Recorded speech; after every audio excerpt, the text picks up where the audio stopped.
This time, I am ready because I owe you an apology for the last podcast, my brother. Talking about apologies for what? I was a mess. I thought I was in control of the situation, but I wasn't. I was like, what? I messed up, so apologies to everybody, guys. Not seeing nothing. You know me. I can't do podcasts at like 7:30 in the evening, 8 o'clock, because I get up at 4 o'clock in the morning every day, and I live in an island. Everything is slow here. So I was slow that night. But I want to thank everyone for all the nice comments. I know some people weren't happy with what I said, so it's just my opinion. Who gives a shit, right? It's just opinion, but most of the comment was amazing, brother. We receive a lot of love, a lot of great feedbacks. It was great, and the funny thing is that as soon we did that podcast talking about grails, some other big YouTubers, they did the same topic. But that's great, that's fine, that's awesome. Before we start, I have to show you something, my brother. I got raped by a sideshow, but I got it. I don't know why I'm doing this. You ready? Tracy Tabura is in the house. I knew it. I paid $180 for this. By the time it got to me, it was like $400. $400. And his body is here. We paying shit plastic for plastic, bro. You took the Wolverine as well. Of course, bro. Yeah, you do. The Hulk without Wolverine is nothing. What's the name of the designer, of the sculpture? Tracy Tabura. If you're watching this podcast, brother, all power to you. I love his work. I love this concept, with the sneakers like that, the G's on the feet. As a superhero, this is awesome, kind of a cartoonish with hip-hop touch, This is very nice. What do you want to do today? Today, we're gonna bring a new topic for this podcast, collecting statues before and now. Oh boy. Let's go. What's up, guys? BushiCollector here with my man Jamcore. Here we go. Pop culture break. Where the legends awake, BushiCollector and Jamcore never fake. Pop culture break. Yeah, we live for the chase. Comic book statues, originals in case. Pop culture break. From New York to Japan, two brothers bring the culture back again. Pop culture break. Raise the vinyl, let it roar. BushiCollector and Jamcore. Boom. So, how do you want to do this? So I prepare some questions. I'm gonna ask you, and we're gonna give our opinions. So let's do it. Conan, are you ready? You know what is best in life already. Where's your monkey, by the way? My monkey's over there. Let me go and get him. Get it, get the monkey. I'll be back, brothers and sisters. You can check the view. Of course, here you have Eric Sosa, one of my favorite sculptors, brother. Eric Sosa. Dude, Sosa is the man. I love Eric Sosa. One of the best, for sure. I love it. So before we start, just a tribute to Eric Sosa. So the topic of today, it's collecting statues before and now. So we're going to talk about the vision of the OG's collector and the vision today. So the first topic is our feeling when it started, because we were there when it started, and the feeling of the new collectors arriving now in the community. What do you think about that? The mentality of them, the mentality of us, what is good for them, what is good for us, what was bad for us, what is bad for them now? Tell me what you think. So it's a different generation, different taste. Example, when I started collecting, you are the same. We didn't have statues, okay? We're talking early 90s, mid 90s. We had figurines. Exactly. So what got me into this business was like this madness, it's not a business, was figurines. I collected figurines, I loved figurines. And eventually with the technology evolving, we had statues with Bowen coming up like we discussed the last time. And eventually now we got like freaking hell, man, 3Ds and you know how great stuff coming up and it's getting better and better and better. Now we have the new collectors coming into the game. Welcome guys, you're most than welcome. But I think the business got lost, and that's just my opinion guys, in the taste and the commissioners coming in. We're gonna talk about this in a minute, and then from licensed to unlicensed. And obviously with the old schoolers, it's like, hey, our time was better than your time. And that's why the business is nearly folding, because people are coming up from nowhere, starting collecting everything and anything. So there's no taste. And when you have companies, like licensed companies, they will follow what people like. For example, everybody likes Batman and Superman for DC, right? For Marvel, it's always what? Wolverine, the Hulk, Spider-Man. So when you start having people liking other characters, personally for me, it will get lost. It's not more about taste, it's about numbers. You know what I mean? So it's different generation. It's like bodybuilding, bro. I mean, you followed me in the 90s, right? Our time was different than this time. Now guys, they have social media, they have to show off. It's not about training, it's about drugs, steroids, taking the juice, and just show off in front of people. The new generation of collectors is kind of, I'm gonna own everything and anything. As far as I have, listen to this, all right? POs, I'm gonna buy everything. Even that sometimes I cannot afford it and I lose my PO. So that's why it's quantity and it's not quality. Do you know what I mean? So what do you think? I think that they didn't see the evolution of it, and we have something a little bit more, because like in bodybuilding, the basics, you know, or in jiu-jitsu, the basics, you know. You cannot learn without the basics, and we got the basics, so our eye is way more sharp than the guys arriving today, unless you have some people who really want to learn. And I see some new collectors with the vision, with the OG vision, you know. They want to know. There is, yeah. Starts. They want to know the grails, what was the first statue that made history, you know.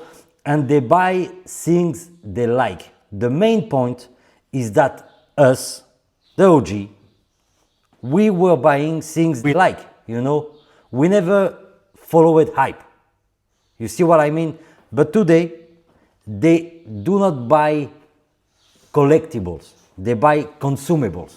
You know, like they go buying fast food to McDonald's. So they buy everything, thinking that the statue's gonna take value. But to know if a statue gonna take value or not, you need to be there from the beginning, because you know the market, you study the art. You know, it's a knowledge, and still like that, we're gonna be wrong. You know, it's a magic. You know, when the statue become a grail, we never know. So we cannot collect statue thinking, oh, I'm gonna buy this statue because I want to make money with it. You need to buy statue because you like the statue. This is the main point. And our generation, it was like that, you know. We were seeing things, oh, we like it, this is awesome, I want it, you know. But today the people, they buy statues if they see other people buying the statues. And you know why? It's because of social media. They have so much in front of them that they lose the importance of taste. They assume, most of them, right, that if I buy this, automatically it's going to be grail, or because a lot of people liked it, and the marketing plays a big role. And like you said, there's a lot of people, they have the eye for beauty. Like, I mean, we all made this mistake in the past. I found myself buying a lot of statues. I liked them at the time, but then I was like, I sold most of it. I sold most of it because I kept just the one I like. You know what I mean? So I think it's just a different time, different generation, and consuming too much, like you said. That's it. Yeah, I agree 100%. And when you talk about social media, this is a very good point, because I don't know if you remember back in the day, there was like on the internet, there was a forum called Statue Forum, you know, and all the OG collectors was there, you know. I remember that one. You remember that one? All the news was coming from this forum. So, and there was a lot of passion, brother. Today, I think also, you know, a lot of collectors around the world love this hobby, but they don't have the culture of this hobby, because we have to be honest, it's an American culture, you know, comic books, it's American. And if you don't read comic books, you know, how can you get this culture? It's not possible. Look at you. You're one of the greatest collector of original page from comic books, you know. So you come from there before collecting statues. And today we see collectors, statue collectors, going to original page. And because they can't afford original page, they do private commission to pencilers, you know. It's the same, it's the same, it's the same. Anyway, let's go for the second topic. Let's go, bro. The second topic inside the topic. So, second topic, the prices of the statues before and now. Prices of the licensed statues, custom, everything. Let's go. What do you think? So, you know, it started with Bowen. Bowen, what was the average price? $70, $80? Between 100 to... Then he went up to 100. No. At the beginning when he came, like 70, 80. I remember 70, 80, 100, 120, 130. And then the party started, bro, when Sideshow came in. Their prices for the time were great. They were great. Exactly. But then the commissioners started coming in, you know? The private commissions. The private commission, which is the underground statue making, and the average was 600 at the beginning, then 700, then it went into 900 average, and then 1,000. Okay, so 1,000, that's a painted statue. Kit, you will get it 700, 600 with some. Depends on the quality. Then, check this out. What I saw, guys, all right? Sideshow knew they started getting competition with the XM that came through. Their prices were good at the beginning, and then they started pushing their luck with the price. We talked about it. The Magneto, it was a little bit more expensive. Do you remember? You were... Magneto on Throne. Yeah. So, Sideshow started upping their prices a little bit. They knew XM were their competition, but also they knew the underground market was charging money. Sideshow at one point started dipping a little bit, not much. I remember that. They had to review their marketing geniuses, bro, geniuses. And now, with their prices, there is not torsos and too many freaking portraits and shit. They went back, restarted everything, and they took off again. They took over the licensed market again. XM suffering right now, and you know that. So as far as prices, I think Sideshow, their prices, they still okay based on how much money you earn. Prime Studios prices freaking old. I don't understand some of the prices. Who is the other company, Chinese company? Queen's Studio. Dude, they're doing like statues, and it depends of your buying power. But on average, I think the prices that we have right now, Sideshow has prices that people still can afford because there is the PO, the pre-orders, but the rest is very expensive, bro. Very expensive. Yeah. I pretty much think the same. I have the same opinion, Jamo, because yeah, when we started and Bowen arrived, I remember we were already bitching, thinking a $150 dollar statue, you know, oh, this is expensive, and it was only 150. But we get used to, and we start to buy more and more and more. And the customs, you know, because it starts with the garage statues, you know, in Philippines, you know, and the people doing the cast in their garage. This is why we call them garage statue in the beginning, before we call them custom statues. You remember that? And the price was more pricey. Then arrived, yes, as you said, the private commissioners. And it was very expensive to produce it because the private commissioner had to pay the sculptor, the prototype, everything. So the people who were doing private commission, they was gathering a group of friends to gather the money and make it happen. And obviously it was way more expensive to produce a few statues, you know, like 20 or 40 or 50, than the licensed companies doing 5,000. It's obvious, you know, but what happened? It's that the first private commissioners who started this madness, people saw that in the community. Then you had a bunch, like now there is thousands of commissioners that we cannot call them private commissioners. They are pirate business because they produce like companies, you know? Like anything, man. Exactly, and this absolutely sucks, first of all. Then I think when Sideshow and the big companies, they saw that, they put their price on the same price as the custom statues to kill the market of the custom statues, you know, to give value to their statues. And I think it was a very good strategy because it works. It works. But also the quality of the work, dude, in the last 2 years. 99% of the custom statues are crap. They are not good quality. Licensed statues, it's the opposite.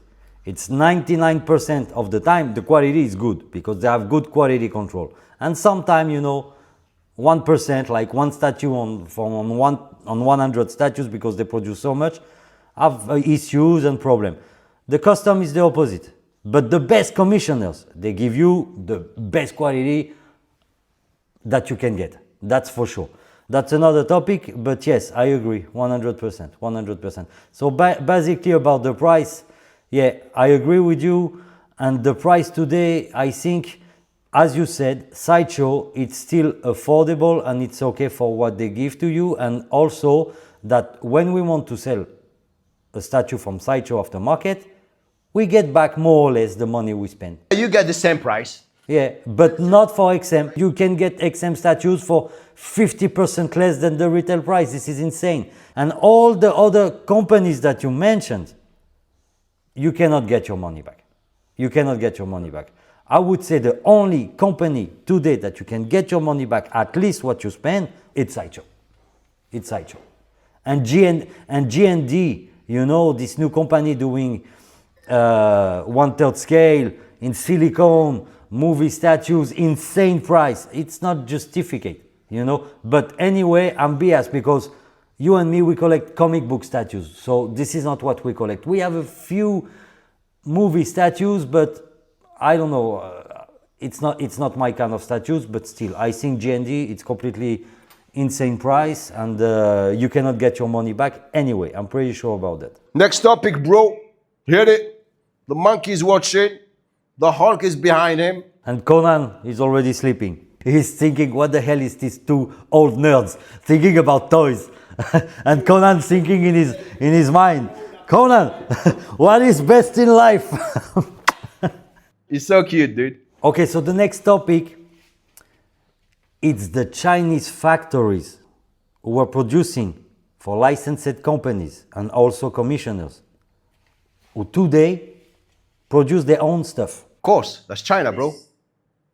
This is crazy because they work with the companies. They saw how they work, you know, how they do arts, how they do a concept, which sculptor they use. And now they copy everything and they sell their statue for way cheaper as a custom statue. This is the thing that is crazy because they are factories. They could pay license, but they work as custom statues, but being big factories and producing everything themselves. You know? What do you think about that? If you go to China right now, bro, and you walk down the street, you will find a Nissim and a Jamo walking down the street. They can do you and me, bro. Chinese, you don't mess around with the Chinese. There is no way when you give them that file that they're gonna keep it just for them and like kind of, yeah, let's just keep it private. Don't worry, no freaking way. They're going to copy it and they're gonna sell your statue. It's just you're not gonna know about it. Even if they create like a very low edition, they will make money. There's no way they're not gonna keep it. I saw many statues copied, badly copied, but now it's crazy. I basically cannot do that.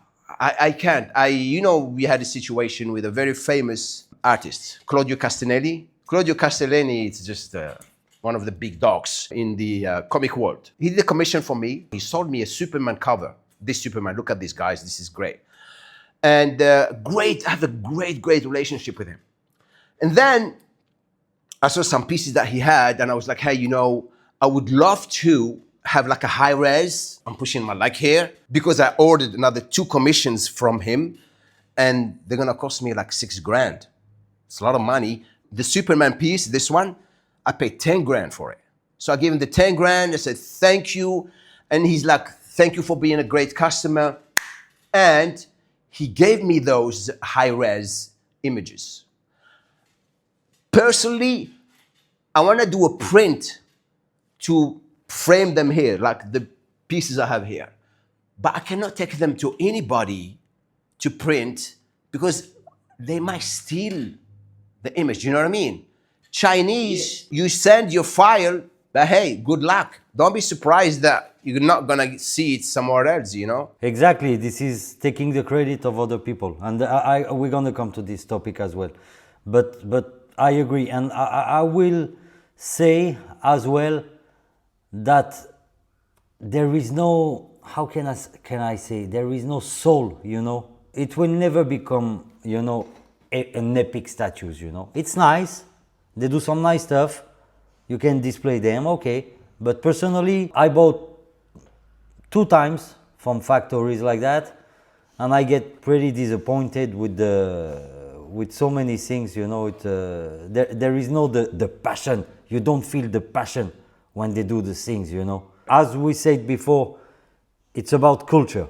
Pop culture. It's a very solid and strong culture, and when you didn't grow up with that, I don't know. So yeah, we pretty much think the same once again. This is something that we can do nothing about it. It pisses you off when you find out if you are a commissioner.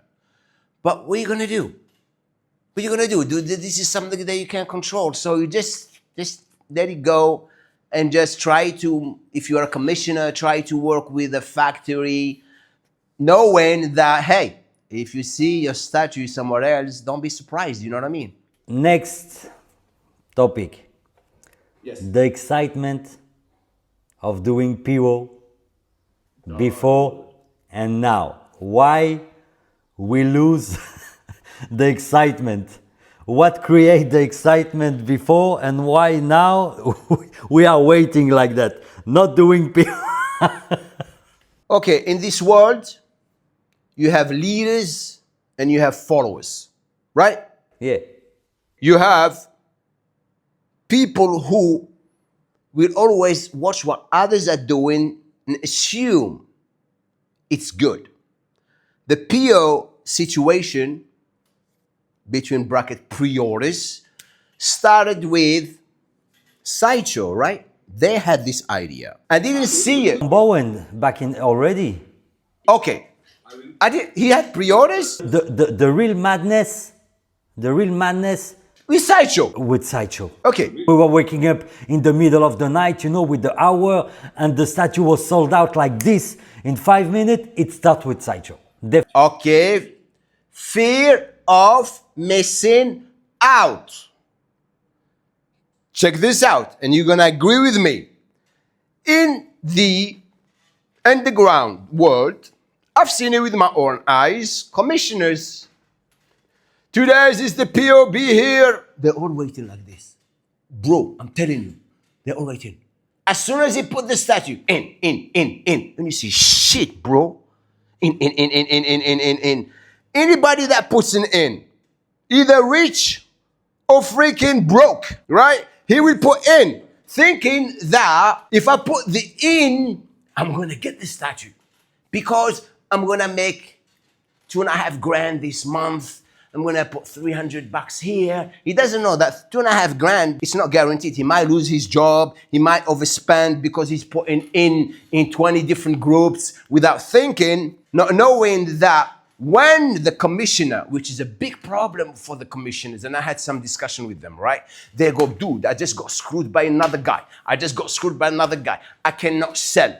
I cannot freaking order the statue. Some commissioners find themselves, they have to put a deposit on the statue to start the run, right?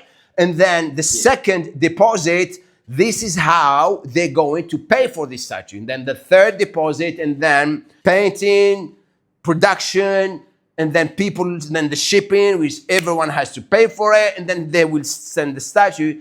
And everybody's like, shit, man, he never freaking paid me. And this and that, they're complaining to me, right? The PO could be, between brackets, a bitch for a lot of people, bro. Do you know what I learned? When he goes sold out and the freaking commissioner is dancing and making money, he doesn't know, dude, that 50% they're not gonna pay. And he's gonna find himself in trouble, like I said before. Do you know what I used to do? I never put in at the beginning. When I like the statue, he goes sold out. Okay, thank you. I wait like 2-3 months. Or at the end, I go up to him and say, hey, I'm looking for that statue. Is it available? He goes, yeah, dude, yeah. I can get it for you. Because many people lost their deposit and they cannot afford it. They can't. Because they put in the PO'd all over the place. And that is the biggest problem with POs. This is a very nice point that you said right now, because, you know, I know a new collector, which is not new anymore. I remember he get in touch with me like 4 years ago. For us, it's brand new, you know, because, you know, we start so many years ago. But I remember when he arrived in the community, he was a collector as kisser, you know, to all the commissioners and the companies. And he did 90 pre-orders just to be in touch with the people. And he didn't pay nobody. Nobody. Way. Yeah, bro. No way. I'm not gonna say his name. He didn't pay. He did 90 pre-order. Then he built a big group, you know. And now in the community, he's kind of famous. And there wasn't people like this in our generation, you know. We are gentlemen. When we want something, I give you my word. I paid. You know. I'm not gonna back down. You know? The word. There is no freaking word, bro. You know, there is no fucking... Just shut the F up. Don't stop showing off. Why are you showing off? Yeah, PO here, yeah, here's... Don't. This is crazy. And there is a lot of new collectors today who are part of the community, you know, build groups and people follow them with the bad intention on the beginning, you know? It's fake passion, if you see what I mean. Anyway, once again, I agree with you on this topic. And also, something that's kind of a side effect came out of this. You get all these collectors, they start kissing asses to the commissioner. That way he doesn't miss. And when the commissioner starts complaining, they go, yeah, you were right, and this and that. And I was like, dude, you're going to do it soon. And guess what? They all do it. Yeah, you know, as kissers, it's never good, you know. When you are a gentleman, you come, oh, I like what you do. How much is it? Okay, boom, I paid. Then you build a very nice relationship and you become friends, you know. Brother, all the pre-order I did from Sideshow or any companies or any commissioner, I never back down. Never. I always pay the statues I did PO, always, until the end, until shipping. The same thing. I had one situation, the Hulk cyborg. I spoke to the commissioner. I paid him. And I said, listen, I'm just going to tell you something from now. If the paint job is not good, I'm not going to take it. Don't worry. This because he painted his with a pro painter, did the paint job. Dude, shit. It was horrible. I just messaged, I said, dude, I'm not going to take it. And I ended up buying a kit from somebody, and I had pro that I love so much. She paints for me, do the paint job, and it's perfect, bro. It's like, and I had to wait 2 years, 3 years to get it back because it was one of the best pieces that I love, you know? That's the big problem of many commissioners. That it's kind of a steal to me. When you make it painted by insane pro painters, you know, for the prototype, then the production is shitty painted by factory. I think what should do the commissioners it's to do a very nice art direction with the factory, with the painters of the factory, to paint the prototype. You know, some of them do that, so they get the same as the for the production. You see what I mean? There you go. You remind me of something. Dude, most of the commissions, they go to that sexy chick. What's her name again? The Chinese girl, dude. She's freaking hot. The one who she poses with the painter. She's a pro. What's her name? Yeah, I know which one. Grab a statue and she paints it. And she makes it beautiful and she sits down and she's looking all hot and everybody's like, yeah. Dude, everybody says, oh, you go, they go, oh, dude. Brother. And all the commissioners, she's painting the statue and they all go, okay, I'm gonna. And then the paint job is crap, right? And they go, that's not the same statue. Yeah, of course it's not.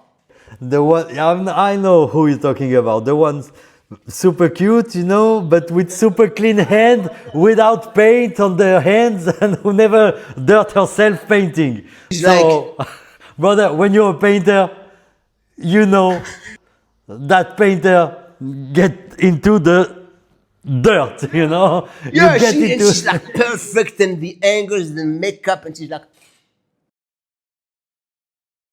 Next topic, brother. Why before most of the statue we were buying, we could at least sell them the same price after market, and today most of the statues that you buy at pre-order, you can get them after market for way cheaper. Too many statues produced. The buzz is gone out of the window, right? Dude, you're going to remember this. Remember when COVID hits, right? Everybody's getting free money, bro. Everybody's getting free money. Everybody's sitting at home. You sit at home, you freaking think you're going to die. You're bored. What do? Todd Johnson, love the guy. I hit him up. I was like, dude, you're going to have to put a block to the POs because we don't know what's going on. Before we got the money from the government, so I got some money, dude, for the gym. And he goes, yeah, no problems. He helped everybody. Dude, I love the guy. He said, yeah. I said, put a block to them. Don't worry, we'll pay you. Let's see what happened. He goes, yeah, you're not the first one who hit me up. We'll put a block and then we wait and then we go from there. Cool. When everyone started getting money, this is what the madness started. People freaking just spending. All the commissioners got rich. Serious, bro. Just buy. Because you're at home, you're bored, you're stressed. What do? You wait for the POs and you just order because you know you're getting money from the government. A lot of people did that, right? So too many statues in the business, and then, the excitement is gone. The buzz is gone. So most of the people are in the house surrounded by a lot of statues and they go, I don't like this anymore. And you just sell them. And then the delusion starts. They start putting them up, online in all the groups with prices. Yeah, right. Double the price or plus 300. He's there waiting. And then they start dropping the price. And then I saw people, I swear to you, bro, statues that they bought for $1,000, $900, they were selling them for $300. Just take them. This is where the problems started with the underground business. This is where Sideshow came in, bro, and they go, we've got millions. We pay for these licenses, mother effers. We're gonna show you how we're gonna run the business. After COVID, Sideshow were back in the business, bro. That's why. And now, I saw XM Studio statues that were going for like 600, 700. They're 50% off. 50% off right now. Guys putting their statue thinking they're gonna get the price, and they sit there, you know, crickets. Nobody's hitting them. Then they start dropping the prices to the point where it's just taking space in my apartment, and I made the mistakes to freaking, you know, buy them. And again, some of them, what they did, they freaking threw the boxes. And who is going to buy a statue from you with no box? Nobody. I throw away all my boxes, but I Dude, keep you're my a pro. statues. I don't sell them. You're different. You're not there. You're different because you have statues. You're not gonna sell them. You're not gonna sell them. Me, I have the boxes. They're there because anywhere I go, they're coming with me. So the COVID is a very good point. I never think about that. You're absolutely right, brother. It's a very nice point. I think also that before we were a few passionate collectors, and today the market became so big, with collectors became sheep following hype. The supply, it's higher than the demand. You know, you see what I mean? So this is why I think, you know, it's better to buy statues aftermarket today. Not every time, but I think, you know, because sometimes you know that you're gonna see, I don't know, like something rare, private commission, but it's very rare. You need to have a very good eye to know when you have to, don't miss PO. But most of the time right now, I buy statue aftermarket, you know? I don't buy anymore. Seriously. Do you know what I do now? You do what? Trades. Sometimes if I have a statue in double, you know, this was the spirit mind, you know, of the collector back in the day. We were trading, you know. And still today I trade, you know, because I'm not gonna get rid of my statue, but I want to trade with, you know, if I had a statue in double, you know, I'm gonna trade it for something of the same value because I want the statue. I'm keep collecting. But today the people, they want to sell because in fact they do not have this passion for collecting. You see what I mean? They bought statue to make money, and you do not buy statue to make money. If you want to do that, go to do real estate. You see what I mean? But listen to this, right? I agree with you. But also, not everyone has the same state of thinking, right? What I mean is this. Some people, they have the passion to collect, like us. We just got some statues that we like. Some people just collect just to hoard the statues without even taste or anything. Okay, their problem. I don't PO anymore, but what I do now is, you know, in the underground, when I see a statue that is really deadly and I know it's going to be good, I'll buy a kit. There's a statue coming out, bro. It's a Hulk. No, there's two of them. Alex Ross Hulk. There is another company who is producing a Red Hulk, bro. They want to produce it. They're going like, yeah, we don't have many demands. They're making freaking swords and shit. And I was like, guys, just freaking do it. I'm telling you, they're worried. They go, we don't know. People are not spending money and this. And I was like, just send me the freaking file, man. I feel like doing it. You will like the Alex Ross Hulk. The cover, the famous cover. So this one I'm biased. So of course I like it. Going back to the subject, honestly, guys, I don't spend money on statues anymore. Just something that I like. Most of my money goes on original artwork, bro. You know that. The return, bro, it's like, holy shit. And even original art, dude, it's like, I can't compete anymore. Last cover that I fought for, was a Red Hulk, Green Hulk cover, you know? It was in the omnibus. Do you know how much I paid for that shit, bro? 22 grand.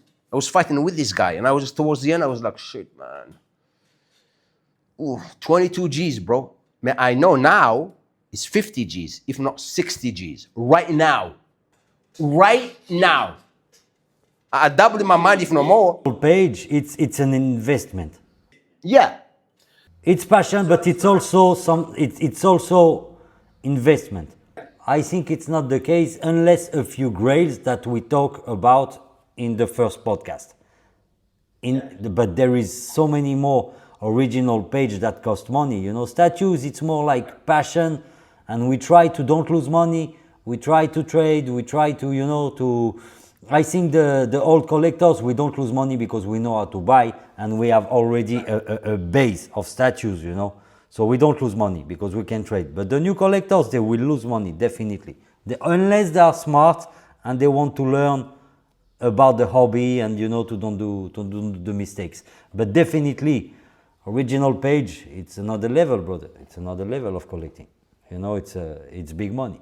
Next topic. The gentleman collectors who were active in the community back in the days. Ah, bro.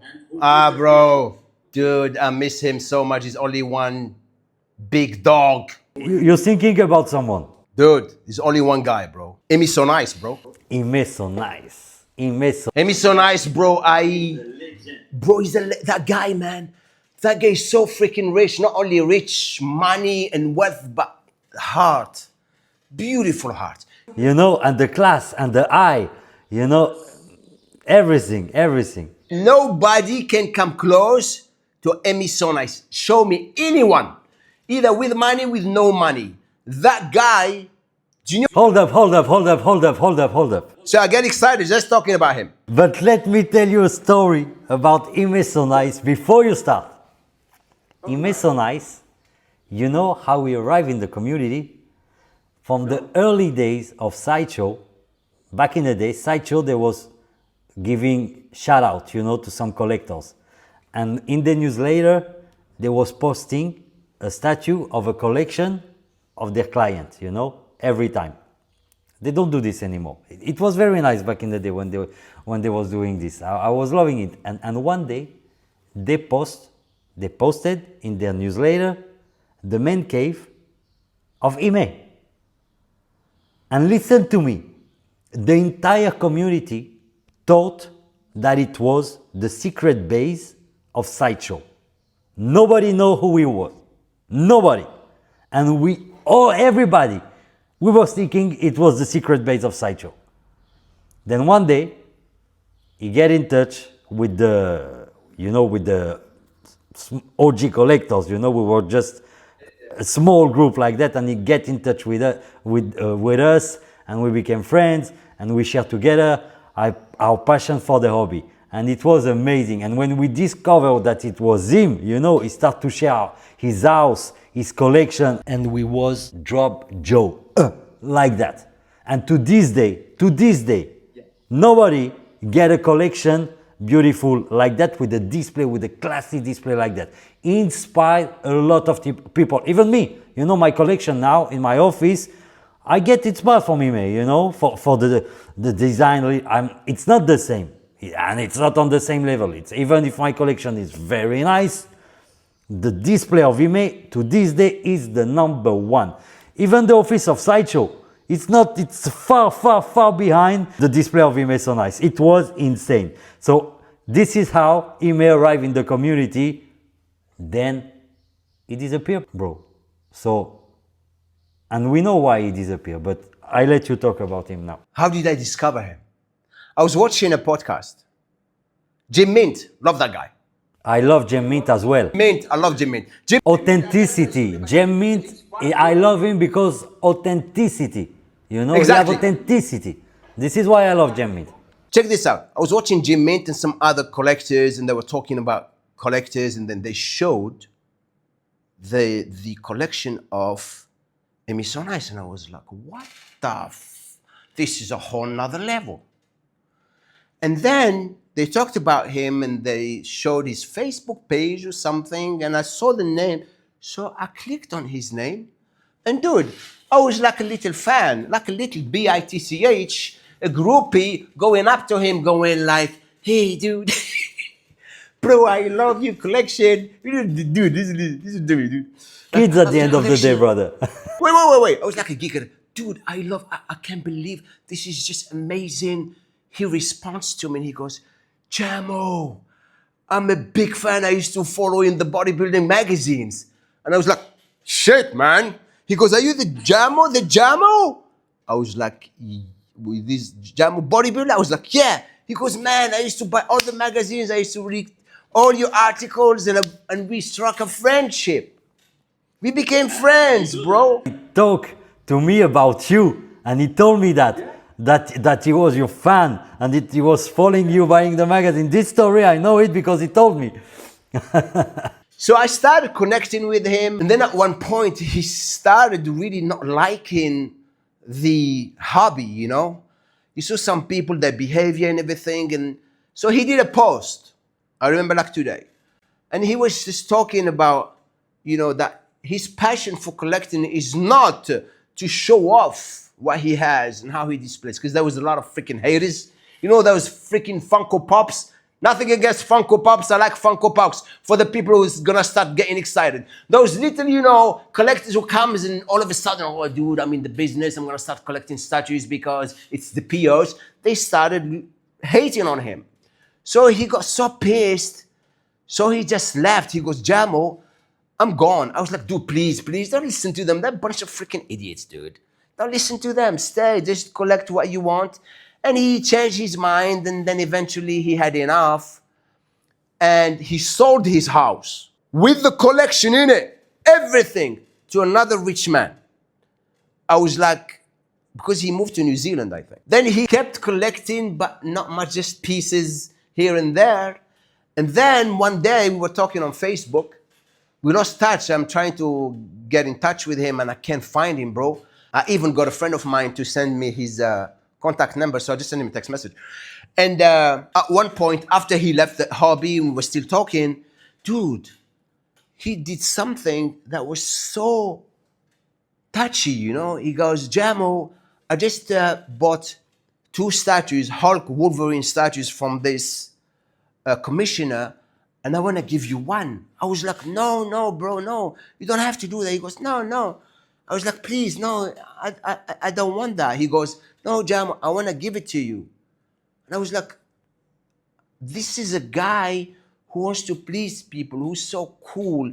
And I say, when I go to Malaysia, I want to make a trip and come and spend some time with you. We go and work out and train and talk about life. Very smart guy, bro. And I hope he gets in touch with me. Compared to some other, there's always the nonsense. You know, I don't want to call people names because I lose it. I start losing it. But those people, bro, they always push the good ones to leave the hobby. You know what I mean? It's only him. Yeah, and it was the kind of very classy gentleman who wasn't buying statue to impress people. He had the eye of art. He was buying what he liked, because we see a lot of people doing YouTube channels as well, buying everything, and they pretty much do not have the eye for art. And you know, and they try to be in the community and stuff like that. Imme never tried to impress people. He was what he is. To me, it was a big loss in the community, and all the new generation, they don't even know who is he, you know, but we know, and the real people, the real collectors, the OG collectors, they know. He's a legend. I haven't got a one bad bone in me. Seriously, I respect people, I love people. Even people who are, you know, unique in their way, who they piss off everybody, I'd be like, yeah, whatever, dude. Because I'm in the business of social media. I get haters all the time. I dealt with this shit for 20 years, bro. 2006, I opened my first YouTube channel with the haters. So I know how people think. I know how to me, it's not news. But on the subject of collectors, I'm going to mention a couple of people, or 3 people. Each one of them is different. He has his own way. There's the guy, he makes me freaking laugh. That guy is hilarious. So freaking rich, he doesn't know what to do with his money that he pissed off everybody. What's the guy from Extreme Channel? What's his name? Extreme Channel. Extreme Channel? Yeah. John. Yeah. John Williams. Yeah. Dude, that guy is so freaking funny, dude. He kills me. I remember, dude, and he used to get a lot of haters. That guy gets drunk and he started ordering. At one point, he was showing his orders, what he orders every month. I swear to you, bro, 50, 60 grand, sometimes 100 grand worth of statue he buys. He buys everything. And then you get all the Funko Pops collectors that showed up and they start leaving him hate freaking comments. And then when he bought everything, he got bored. He goes, shit, man, I'm gonna sell everything. Hey, wait. He goes, I'm bored, dude. Let me just sell everything, half price, just take it. And then he turned to freaking Star Wars and aliens. And then he goes, I'm freaking bored. Hey, wifey, come here. Come here, start freaking painting statues. He brings his wife, she's painting statues. That guy's freaking hilarious. I don't know if he keeps doing. Paint, nice paint. She's a good painter, actually. Dude, she's freaking hilarious. And he comes and starts telling her what to do, and she's sitting there going, okay, I'll paint. And then he brings his kids. Have you seen his podcast or his videos when he gets drunk? Get drunk. Second guy, we talked about him already, Jim Mint. I think Jim Mint is a beautiful story. Shout out to him. I left him a message, I think, on a live, telling him, very proud of you, bro. He lost all the weight. He was very, very unhealthy, but he's very genuine. He has his wife with him, helping him, and he built a business out of his passion. The guy, what you see is what you get, right? So that's the guys to watch a lot, because when you watch him, you want to watch him. It's not like, freaking boring. Next. And there's that guy also, Chris. He's a Batcave or something like that. Batcave. He's a cool dude. He lost a lot of weight too. I don't know this guy. I'm going to put, actually, you know what I'm going to do? I'm going to put their YouTube channels here, okay? And then guys, they can go and see them and what they do and everything. These three guys were cool. I think these are the only three people I used to watch. That's about it. You know, I used to watch you. Sometimes when you talk about statues. Thanks, brother. Yeah, that's it. Well, about extreme statues, yeah, I agree pretty much with what you said. He's funny, dude. And to deal with the guy, it's a nice guy, you know, when you buy from him or when he sells something, he's straight in business. This is what I like with this guy. Now about Gem Mint. Let me talk about authenticity in the game. This is what he brought and what he brings until today to the community. You know, authenticity. He knows what he's talking about. You know, and as you said, when he's talking, this is his gift. You know, you like to listen to the guy. You know, he knows his shit, and he know how to talk. You know, so it's entertaining to watch the guy. But once again, his authenticity for me, it's the main point. And this is why I'm following him. And as a matter of fact, he's the only guy from the new guy. He's not new anymore. He's an OG now. But he's an OG. But when he arrived, when he was new, it was the guy I start to follow, and I follow him to this day.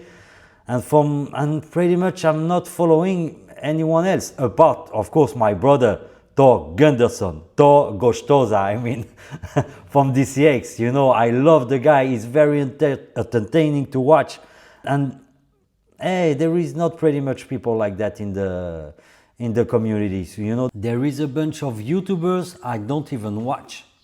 I put the 5 first seconds, and I have to be honest, I don't giving them, you know. You don't feel the je ne sais quoi, like the French people say, you know. So yeah, this is the point. So why I was following, and I still following Thor Gunderson, you know, from DCX, the Darth Lord. It's because it's entertaining, it's funny, you know. All those new YouTubers, because this is the topic, we know before and now, they're not like that. Also, the actor, Cady Madison, you know, I love the guy. You know, he was doing special delivery from Sideshow, you know. Right. I don't know why Sideshow stopped with him. Maybe he stopped with them because he's a pretty, you know, busy actor. So maybe with Hollywood and all this, he don't have the time to do this. But I miss that so much. There was the best review, pound for all the reviewers, you know, because he's an actor, he's a professional actor. Is it the black dude, Akeem, whatever his name is? Is the other black dude Kadeem Hardison. That guy is so funny, dude. He's the best. He's the best. He doesn't do stuff with them anymore. Brother, how you can beat someone like that? He's super funny. This is his job. He's a professional actor from Hollywood. And you know, you cannot beat someone like that. This shit is heavy. I'll tell you what I know about Bane. Bane is a Mexican dude. I didn't know that. I thought Tom Hardy was Bane. But Bane is actually a Mexican cat. They just didn't represent that in the movie. And he does things with heart because he's a nerd like us, you know. He's a collector with true passion like us. So the mix of what he is and his person and his culture, and you know, it's the best review for me. It's the best. It's the best. Anyway, we don't have this anymore in the community. Look, we don't have it, but if you stay within the circle of these people, you will always feel it. If you try to see what's going on the other side, you freaking lose your freaking mind, man. You will. Because I don't go there. I have so much work to do already. This is my free time, where I get the chance to talk to you and talk statues, because it's soothing for me, bro. I get this freaking in the mail, and it's like freaking cool. And I go, you stupid idiot. You just freaking spent $400 to get this shit here, right? But then you go, it's cool. You work hard. I'm going to look at it, and I don't know what's going to happen to him in like 2 years, 3 years. I must probably give it to another kid. Hey, just take it. I'm sick and tired of this shit. But this is the hobby. Everybody has something to share, you know, and love and just collect. Brother, we don't smoke, we don't do drugs, we don't play poker with our friends, we don't go to bet on soccer or stuff like that. Our life is healthy, you know, and buying statues is our only vice, if we can say that, you know. And this is not a vice, because this is not unhealthy. As soon you're a responsible man, you know, who put first your family, your kids. Family first, bro. Always. And you don't back down on your pre-order, and that you know when you do pre-order, you're going to be able to afford it. This is a healthy hobby, you know. There is nothing bad about this hobby as long you are a responsible person, you know. Listen to this. I want to share something with everyone that is watching right now. Yesterday, sitting in the living room, tired, stressed, somebody hacked my freaking business manager in Facebook. How the hell I'm going to get it back? Sitting there watching a reel, and he was a psychiatrist talking about what? You won't believe it. Us, you and me and everybody that collects hair. Why men collect toys? Listen to this. I was like, uh-oh. What is this? I want to see that reel. Listen to this. I was like, oh shit. You better say something good. So I'm watching her. My wife, she's listening. She's on the other side. She goes, leave your man alone. That's my girl. She said when they collect, because it's something that is close to them, nostalgia, it reminds them of their childhood. It makes them connect with that moment, and it's very soothing for them. Don't piss them off. Don't start telling them not to do so, not to buy this, not to buy that. And I was like, I love this girl. She got it. Of course, I collect because it reminds me of the time when, for the first time, I collected my first 3 figurines. They were Smurfs, bro. Smurfs, and then the Muppet Show. It was like so cool to have them. My wife, she listened to everything. My wife, dude, God bless her. She never pisses me off about, why did you buy this? Why did you do that? Ah, another statue? Okay. Ah, another statue? Okay. Do you like this? Yes. Because I'm empty inside, baby. And when I get stressed, I don't drink. I buy freaking toys. And she's like, it's okay, babe. As far as you don't freaking bankrupt the whole place, you good. I said, don't worry about it. And then all of a sudden, when I sold all my collection to Todd Johnson, like 80% of it, she was like, yeah, why are you selling your statues? You don't like them anymore?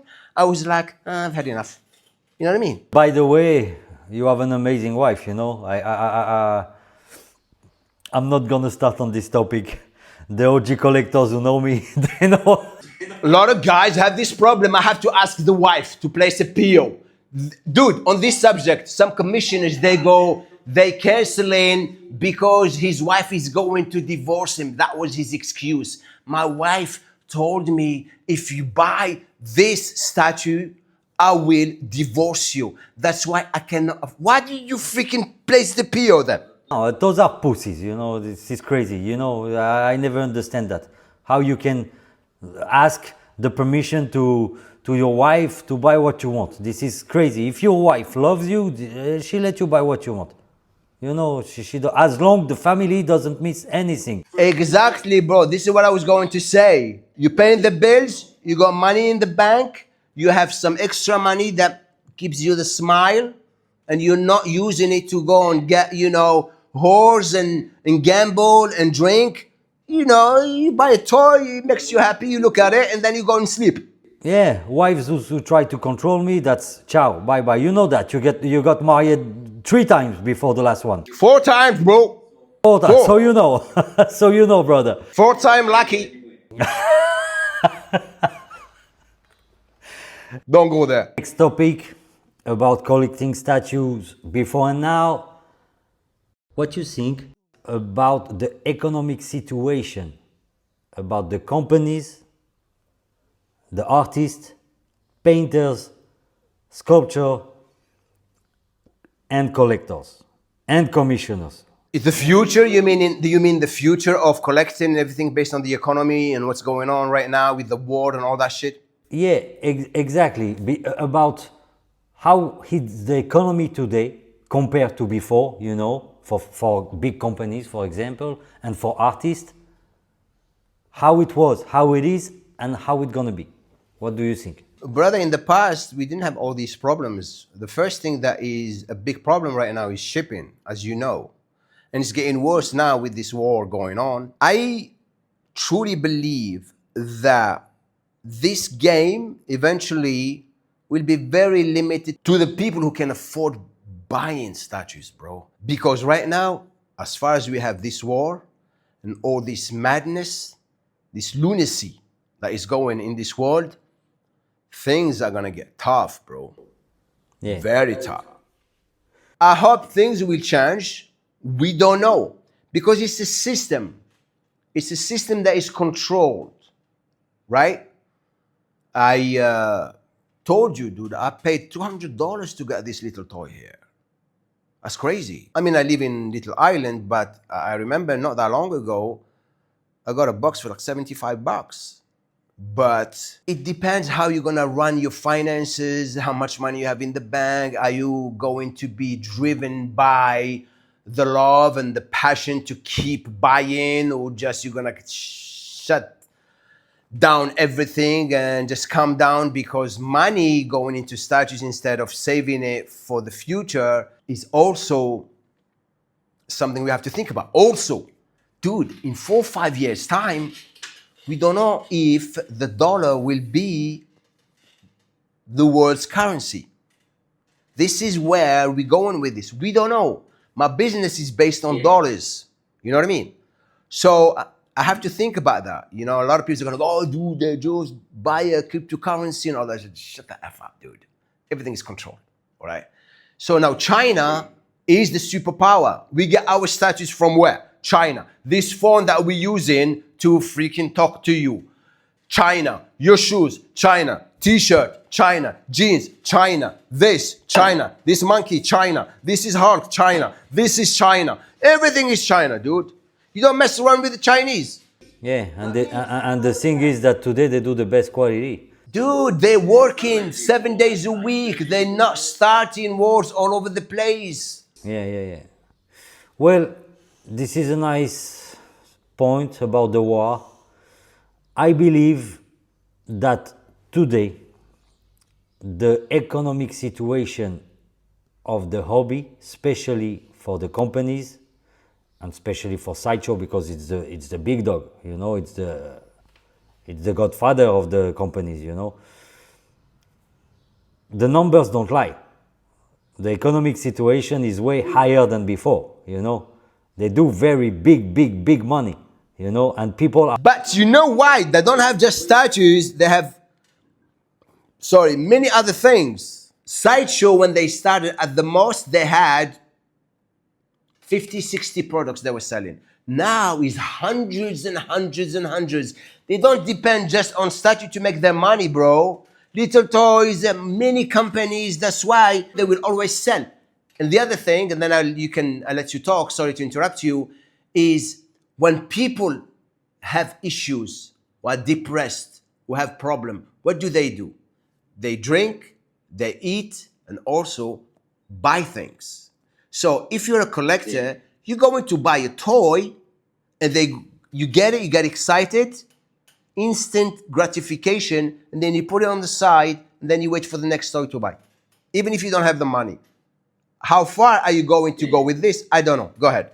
I was saying that I agree with what you said, definitely, but numbers don't lie, you know. We see that today, on the beginning, there was like, 500 collectors, maybe, and today there is millions. This is insane. The community became so big, and I think, people saying, this is the end of the hobby. No, it's not gonna be the end completely. This is an absolute bullshit because the economic situation of the hobby never been so strong. The factories work like crazy. The companies, you see a bunch of licensed companies raising every time and selling statues for very expensive. And Sideshow on top of everybody doing, as you said, distribution. They do distribution for everybody, So they are like the godfather, So I believe the actual economic situation of the hobby compared to before become huge. This is super powerful today and it's going nowhere. It's here to stay. This is what I think. And in the future, I believe the very passionate collector, they will never stop. They will, if you're born collector, you will die collector. And there is people, who will stop, buy and sell everything like that. But about these people, I think because the community becomes so big and the hobby, not the community, but the hobby becomes so big, there will always be from now until ever a turnover. Yeah, based on the economy going up and down, but as far as we have the war going on, the business will be affected to a certain point, but eventually it will just go down. Like, do you remember the 90s comic business? In the years of Jim Lee and Image and Marvel, and he was going crazy, and he went bankrupt because issue 1 of X-Men, there were 10 different covers and people are buying. I'm gonna buy all these number ones in different versions and I'm gonna make money, and it imploded, Now the comic business is back pretty good. Really good and really strong. I remember. Yes. And this is where you see all the statues collectors now want to buy original page, but they can't, so they do private commission. Exactly. And also, you have the pre-orders, which will give the chance to people to buy something they like, and they take their time paying every month. If they remove the PO, nobody can buy statues, bro. Forget about it. Who can afford, like a guy who makes, I don't know, $2 grand, $3 grand a month, which is, how many people make $3 grand a month? You tell me, not many people, dude. Do you know how much a doctor makes in France? 4 grand, bro. 4 grand. Before taxes, right? It's like a doctor. He studied all his life. So these POs, are helping a lot of people. You know what I mean? So conclusion, the hobby will never die. No, dude. I mean, just have fun and just be careful with your money. Know where to invest it, and just don't go nuts and don't start follow. Don't be a freaking sheep, right? Yeah. Sit back, watch, and decide. That's it. But economically, it will never die. Yeah, I'm not saying yes, but I'm like, as far as we have this war, touchy, very, very touchy, bro. I don't know, brother. Rich people, they're not pretty affected by war, you know. Bro, it's all about buying power. How much money you make monthly. Yeah. Who are the biggest collectors? Are people who have money. All the others, they save. Some people are using their credit cards to buy statues. Many of them, you know that, don't have to tell you, especially in America. 75% is freaking putting his credit card. Especially if he's buying from Sideshow or XM Online or from, what's his name, Todd. Credit card. He hasn't got the cash. But he has to have it. He goes like, I'll pay you later. I'll pay you later. So we see. Okay, brother. Okay. We'll see. We'll see. Next topic. Yep. Is there a thing today compared to before that annoys you in the community compared to before? Bro, first of all, I used to be part of at least 6 to 7 groups. I left most of them. No, I mean 2 groups. Left most of them because the problem is this. On the top of the childish behavior, you have people who, ass kisses, they're kissing the ass of the freaking commissioner. Oh, yes, dude, I hate this, dude. Stop sucking these, bro. Just be yourself. You could see that that way he doesn't miss the POs. Watch this, right? Now, we have a new breed of people, a new groups that are starting. They start a group, watch this, right? And they started promoting the stuff of other people. They think I'm freaking stupid. So they promote the stuff of other people. They are commissioners themselves. So people go there and they get excited. Oh, this is great Hulk, or this is a great Superman. Oh, how can I get that? They go, we don't know, but we have this from another commissioner coming up soon. They're selling their shit behind closed doors, bro. It was like, Yeah, that's interesting you talk about that. It's the people taking credit of the other people to build themselves. because you're not creative enough to sell or to get people attention, you use other people's shit to get them to come and see you, and then you sell your shit. What's this? It annoys me as well. I have to say, it's nice you talk about that I didn't even talk about that, but yeah, people taking the credit of the other people to sell their shit. And now you have big groups like that. They are huge, And yeah, I don't like this. But I think us, the OGs, collectors, we here from the beginning, so we know the game. You're right, I don't like this lack of passion, because when you have passion, you cannot do that. You do your own thing. You don't want to take the credit of someone else, You want to show what you do, That's it. Also, one more thing. We know, based on our experience, the people we dealt with, we know which commissioner is just, a pro, or a scammer. If you're gonna come in all of a sudden and you try to convince me that you're good, I don't even know you, prove me. Me right now, I can talk to you about some people. I can't mention names. There is 1, 2, 3, and Todd Johnson, who is a licensed seller who are great. Okay, Todd Johnson takes time to get back to you, but he will always fix shit up for you. That's what I like him, right? But 3 commissioners, 3. Oh yeah, there's one more collector that I forgot to talk about. He was great. He was in the level of Amy. He disappeared. Is Al Mashari. Do you know him? He's a Kuwaiti guy. Of course. Meshari. Al Mashari was a great guy, bro. Stupid boy here. Remember we talked about this? This idiot sold Vision. Remember the nice Vision? This one? Guys, this one? This idiot boy sold it. I don't know why I did that. He was part of the project, but listen to this, right? I approached him and said, yes, brother, how are you? I said, dude, I love this. I want to buy it. I want it. He goes, cool. Can you give me number 1? He goes, sure, no problems. He gave me ES1. It was him and another guy. I just liked at the time. Now I don't give a shit, really, you know.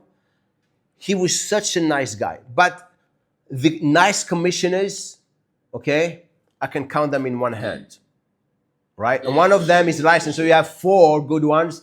And the rest, I don't even know them. I don't want to know them. And it doesn't interest me. Next topic. Right. The importance of speaking the international language, which is English, in the community.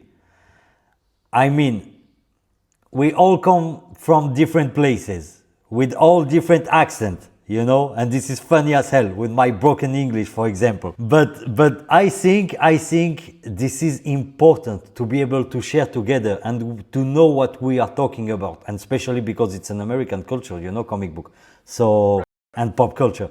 So there is a lot of people today who don't even care about speaking English a little bit, you know, and we see that they cannot share, they cannot understand. For back in the day, when we were just a few, even if the community was worldwide, everybody was doing the effort, you know, to speak English, to be in the community. What do you think about that? Today they don't do this effort. What do you think about that? It's a question of a desire and wanting to learn something to make you evolve in life. Like me, I never learned English going to school. When I left my country, which is North Africa, Algeria, I spoke French and Arabic. I landed in England, no English whatsoever. I used to talk like this, excuse me, sir, where is the toilet? That's it. My name is, that's it. And then the English guy or the dude has got Cockney accent. He goes, all right, mate. I was like, what? Qu'est-ce que t'as dit? What did you say? So I had to learn it from the street, and I have to think, because at the time I was thinking in French, right? So, and I had to go through different countries. I lived in London, England, and then I lived in Australia, then back in England, then America. So I have a kind of a weird accent.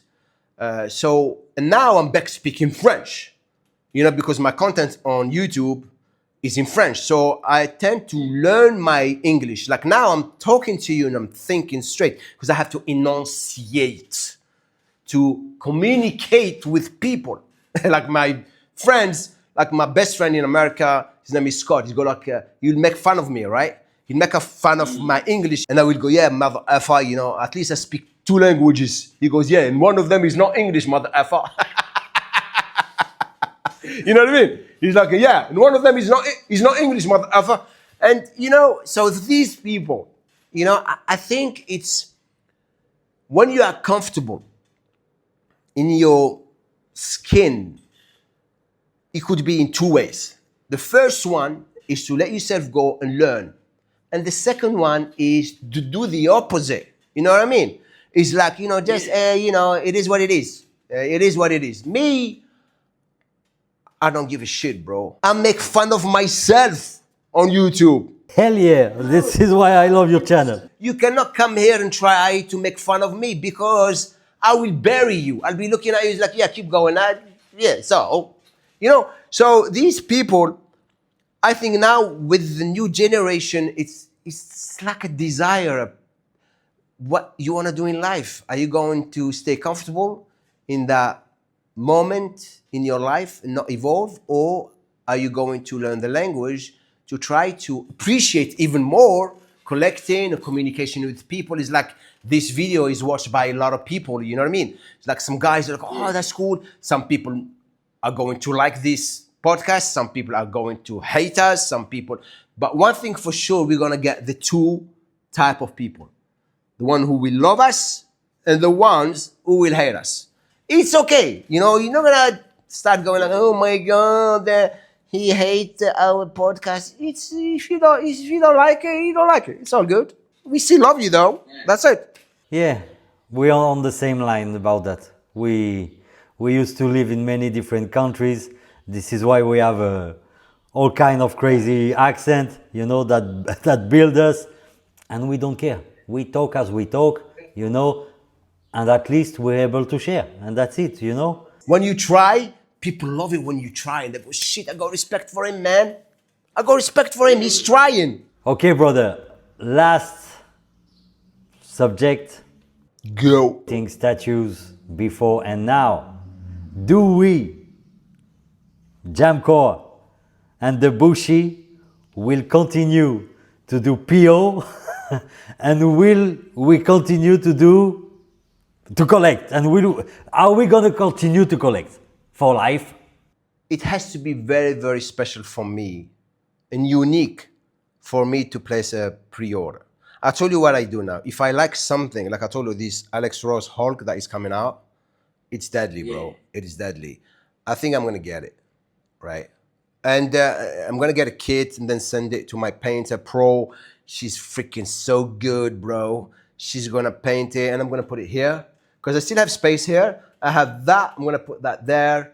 I'm going to put the, I've got the Eric Sosa Hulk coming. Took 6 years, bro, but it's coming. So it has to be very unique because like I told you, bro, I prefer to put the money in original artwork because I know the return is huge for me. And even original artwork, I know many great comic artists, that friend of mine. And it's like, you know, when I talk to them, they go, yeah, but, you know, I can get more there. If I have the money, I will put it there in the piece because I know it's 10 times the freaking price soon. With time. It's like I have some J. Scott Campbell. I don't know if you know J. Scott Campbell. Yeah, of course. J. Scott Campbell stuff, I have some pages, dude. A page is 20, 30, 40 grand right now. I have covers of his that I bought, I remember in the good old days, 50, 60 grand, bro. If not, I have a piece, I think it's Gen 13. I think it's reaching the 100 grand. So I prefer to put my money here because all this artwork is going to go to who? My little girl, bro. My little girl. Yeah. And I gotta show you something, dude. I forgot to show you this. I know you like stuff like that. So doing POs, I don't know. It's just you do stuff because I like it, but I don't think so. I got this light long time ago, dude. This is so cool, right? And you have the LED here, and you just shine. And I'm going to get like a comic cabinet when I put all the comics and then put it on them in the middle there, and it opens and it lights. This shit is good, man. So yeah, how about you? You gonna keep playing POs and shit? Well, to be honest, brother, I'm not doing PO anymore from licensed companies. Sometimes from sideshow, you know, like this Tracy Tobura. Doing pre-order, this is very rare for most of the licensed company. I'm not doing it. Commissioners even worst. But sometimes I'm just very picky. Anyway, we build a solid base of collection now. We do not need that. We know how to study the market. So, do I will still do pre-order? Yes, but very rarely. And being very picky, and I will collect for the rest of my life. I'm a born collector, I will die a collector. But one more thing, if I might add, is the technology is evolving more and more, right? We knew that 10 years ago, the statues of 10 years ago and the statues of now is a whole different world. So we don't know how the statues are gonna be in like five years from now. You know what I mean? But brother, I'm not fan of the super high level technology like But hang on, bro, hang on. Let me finish, bro. dyed stuff at actor in your collection. I like the Comic stuff, yeah, I know. of the sculpture, you know. This is why I like comic book statues. So this, you know, I'm not really agree with you because there is. Let me finish, dude. I haven't even finished. Okay. I let you talk. What I mean is this. The kind of details is crazy. We know the bigger the statue, going from 1/10, 1/6, 1/4, 1/3, 1.5 to 1, the details is better, right? Yeah, of course. So, the new market will be soon, the 1/6 will have the detail of the 1/3. It's already the case. No, not yet, bro. It's very hard right now, but they're getting there. It's digital now. Yeah, I know. They're getting there. With the level of detail. Yeah. The level of details is not 100%. To give you an example, Iron Studio, right? Iron Studios, the Brazilian company, which shocked me, by the way. I thought they were going to just kick the bucket and just fold out. And fold meaning going out of business, but they just kicking butts like crazy, dude. The other day, I nearly did the PO of their Wolverine. It's sick, dude. It's $800 from Sideshow. I was like, how many freaking Wolverines you want? You have this one, that one, and I have the brown one coming of Eric Sosa, no more Wolverines. So they're the ones who do mainly 1/10, 1/6, right? Mainly 1/10, 1/6. They do a lot of them. I saw the level of detail. It's not up to the 1/3 yet, but it will get that. That means that if you're collecting smaller statues, you can afford the hobby because smaller statues carry smaller boxes. Yeah, I get what you mean. You know what I mean? So I think, personally, that's my opinion. How do I know? I don't know shit about this business. I've only been in this business for like 10 or 15 years, that's all, Anyway, collector for life, yes or not? Yeah, bro, I love it. This one gives me the smile when I get here and look at this, I clean it and I look at it and I go, stupid idiot, you just spent thousands of dollars on this. But it makes me happy, it's all good, man. So guys, we come to the end. Hope you enjoy this podcast from my man, Jamo. Thank you for having me, bro. I was better today. Though. You were in shape today. I was like, bing. I was better. And I walked out. I'm back training, dude. I gotta get back, dude. I'm having problems with my shape. My back is hurting, bro. Never hurt my back. I didn't train for 2.5 months. I got sick because too much work. And I was like a freaking old man. I'm 60 soon, but I gotta get back, bro. No good. So I'm feeling good. We never give up. We feel good. And we're gonna bring some very nice topics for you guys. Yeah. I wanna, one on the subject, hang on, before we go. I know I drank too much coffee and I'm talking like a freaking rattlesnake. Dude, I think, and you ask them, you guys, you're watching this podcast, if you said till the end, I think the next podcast should be... Don't tell them. Let me, I don't even know what I was gonna say. It's like now you predict things, shit, man.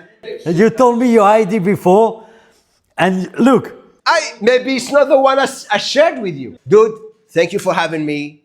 It was great. I had fun talking to you guys. Leave us a comment, tell us what you think. If you hate us, we love you. If we love us, we love you. If I hurt the feeling of any commissioner or any collector, guys, sorry, my apologies, but I still don't give a shit. just kidding, dude. Just kidding. Much love, guys. Peace. Take care, my man. Culture break.